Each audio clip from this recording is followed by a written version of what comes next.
And there waiting for us is Jenson Button. Jenson, from us all, many congratulations, but how disappointed are you not to finish? I'm not really disappointed. It's my first race in Formula One, and starting from 21st isn't the way that I wanted to start, but there you go. But during the race, I had a couple of good races with Alex Wirtz and also with Fisichella, so it's been a good race for me, and to come from 21st up to 6th position, I'm very happy with. We saw you very calm indeed when you spoke to Martin Brundle before the race, but surely beating away, that old heart must have been thumping. I was actually surprised, because normally I am very nervous before a race, about the first 30 minutes before a race, but I was fine. I was very surprised. When the lights disappeared, when the red lights disappeared, I was a bit nervous and a bit anxious to get going, but no, I'm very happy of the result today.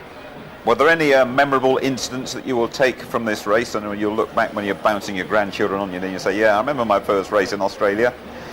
It'd have to be the first 3 or 4 laps. It's never having experienced it before. It was amazing feeling being up there with all the top drivers in Formula One. But no, it's got to be the first 3 laps. How different was the whole experience of a Formula One race for you, Jenson? It's obviously very different. Long races to start with. A 58-lap race is very long compared to what I'm used to. It's about 20 laps in Formula 3, so it's quite a big difference. Also the competition. This is the best drivers in the world I'm racing against now, and it's great to be here. Physically, did you feel it in the later stages? Very, very hot out there, very demanding? Yeah, just after the just before the pit stop, so I started getting a bit tired, but after the pit stop I was raring to go again. I don't know what, maybe I had an extra booster or something, but coming out the pits and being in 6th definitely helps. Now, we had your dad John up here before the start of the race. I mean, just looking at you and chatting to you here, I'll tell you what, he was more wound up than you were throughout the whole day, I think. No, it's been a pretty good day. I've been chilled, pretty relaxed, but I think that's part of the team's way of working. They've not put any pressure on me today. Obviously, starting 21st, you can't really have much pressure. But no, they've been great, especially Frank, Gerhardt, and lots of parties with your mates going on back home around that Somerset area. I think your dad, who's just joined us, was telling us. You might just like to say something to your pals back home, Jenson, but before we call in John. Hi there. Yeah, no, I'd like to say thank you to all my friends. I know that a lot of them were up watching the race, and to my girlfriend and the rest of the family. It's great to have the support. Thank you. Well done, Jenson. John, the kid did good, didn't he? Yep, boy done good. We had Murray. Murray went in sort of town crier mode at one stage when he gave it the hear this. Oh, Jenson no. Button is 4th. Yeah, I can imagine Murray. Yeah, didn't fall off his stool, did he? But how bad was it for you, sort of watching it, or can you honestly sit back and say you enjoyed the whole experience today, John? No, I did enjoy the experience. I found a quiet place in one of the grandstands and away from everyone, and really soaked up the whole race. It was brilliant. At the end of it, I guess there'd be a slight sense of disappointment that Jenson, he was in the points, and the engine let him down at the end. He didn't manage to finish. Yeah, I think a slight disappointment is the right words. Just he handled himself so well in the race, and what I saw, he didn't put a foot wrong, and all the doubters now can be put to rest, I feel. I was going to say, you'd have seen the headlines over here. Was it boy wonder or boy blunder, one of them said. I mean, I think he's proved a point today. Yeah, excellent. But drove very maturely, and no, excellent. All over the moon. And now, Jenson, going back to you now for Brazil, eh? Yeah, I've got 2 days testing at Silverstone next week, which I'm looking forward to. Don't know how I'm going to feel after a 24-hour flight back from here, but I'll try my best, and then we go out to Brazil. I think it's on Monday, so looking forward to it. I heard it's a very, very demanding circuit, so I'll be in the gym training. Okay, just finally, Jenson, just sum up the whole thing for us. Just put it succinctly, your feelings about what's happened to you here in Australia this weekend. My first experience of Formula One is what I expected it to be. It's actually better than I expected it to be, and it's good to be here with all the best drivers and all the best teams in the world. It's what I've dreamt about, obviously, for many years, and now it's reality. I tell you, it's really good to have you with us. It's really good to have you throughout the season. Thanks for joining us now, and thank you too, John. Many congratulations to you both. Well done. Thank you.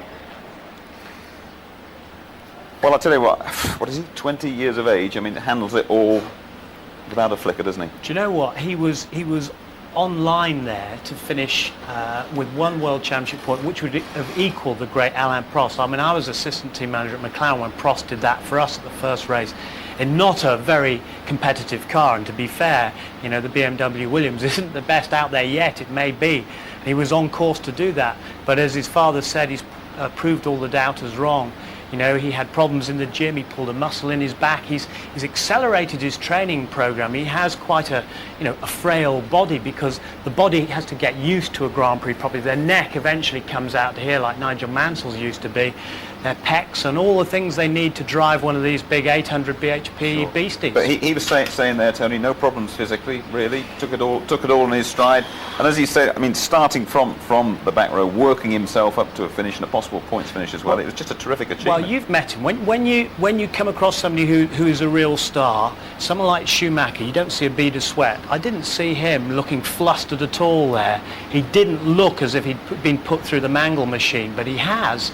You know, he will have lost about 2 kilos in weight. He will have perspired. He looks in very, very good shape, and he's still got that twinkle. I think the boy has got it, and that's what Gerhard Berger said to Sir Frank Williams. He's got it. You better hire him. I think he's proved it here, and although of course he's not the finished article, he has proved very definitely, Jenson Button, that he can hack it in the world of F1. Yeah, he can, absolutely, no question at all. He's done a very, very good job, and you know, he really had to have everything together, and no matter what he says, coming into that's his first pit stop there, it was something that they rehearsed at the shakedown test, the British Grand Prix, yet the guy was still the fastest of all the cars out there, and every 3 or 4 laps they brought him in to have another pit stop.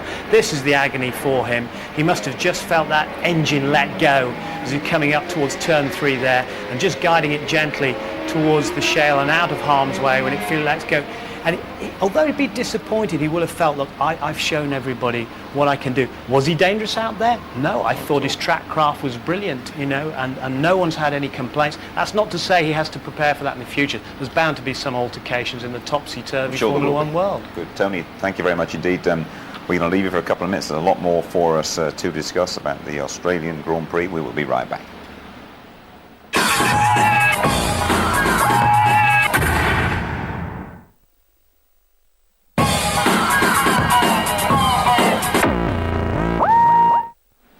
You're back with us in Melbourne. Let's go straight to the press conference and hear from the top. He was expecting opposition from the McLarens, Tony. It never materialised.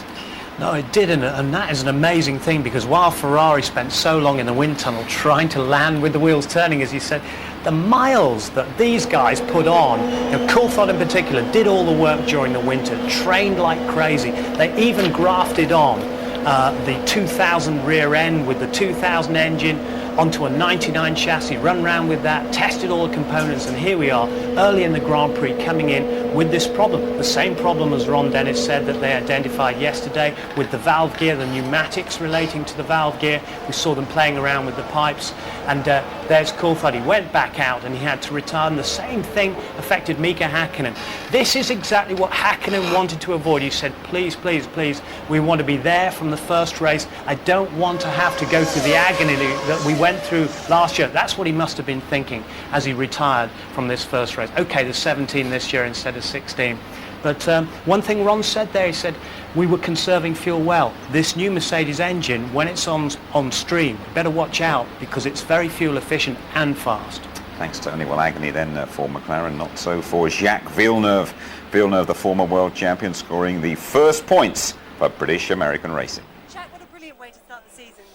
Oh, it feels great. Mostly after all the hard work of last year, and finally get a result is a good thing. What difference is it going to make to the team? Well, it's good. It brings a lot of good energy to the team. The team has worked very hard, and finally we got a result, so now we can push forward. What area is it that you've been working on over the winter that's made this difference? Reliability, that's the main issue. Reliability, as always, the key here in Australia and indeed everywhere else. Just confirmation then of the results and indeed the points. Michael Schumacher 10, Rubens Barrichello 6 for Ferrari, Ralphie Schumacher 4 for Williams, Jacques we've just seen, a precious 3 points of BAR, Fisichella with a couple for Benetton, and Mika Salo. What an excellent drive from Mika Salo, an excellent first drive, and making his point for the Sauber team. And this is what is coming up for you. A rerun this afternoon at 2 o'clock. Highlights are just before midnight tonight. And by the way, on ITV2, a repeat of the highlights 8 o'clock on Monday evening. And next we go to the Brazilian Grand Prix in a couple of weeks' time. And the full ITV service throughout the weekend. That means qualifying 3:30 on Saturday afternoon. And Sunday, March the 26th, the whole race comes to you live at 5:20 on that Sunday. And Interlagos sellout, as Murray Walker has already been saying, and Rubens Barrichello's performance here won't stop them flocking in. Highlights at 11:15. Okay, then another pointless Australia for the McLarens, a 16-point maximum for Ferrari in the form of Michael Schumacher winning in Australia at last. But what a brilliant debut for Jenson Button. No worries for Britain's young rookie. Good night to you all.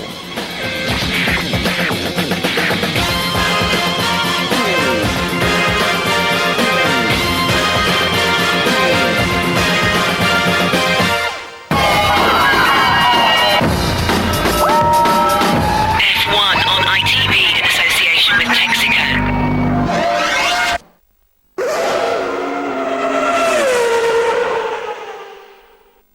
If you would like to know more about Formula One, the website address sponsored by Sutton Motorsport Images is www.itv-f1.com.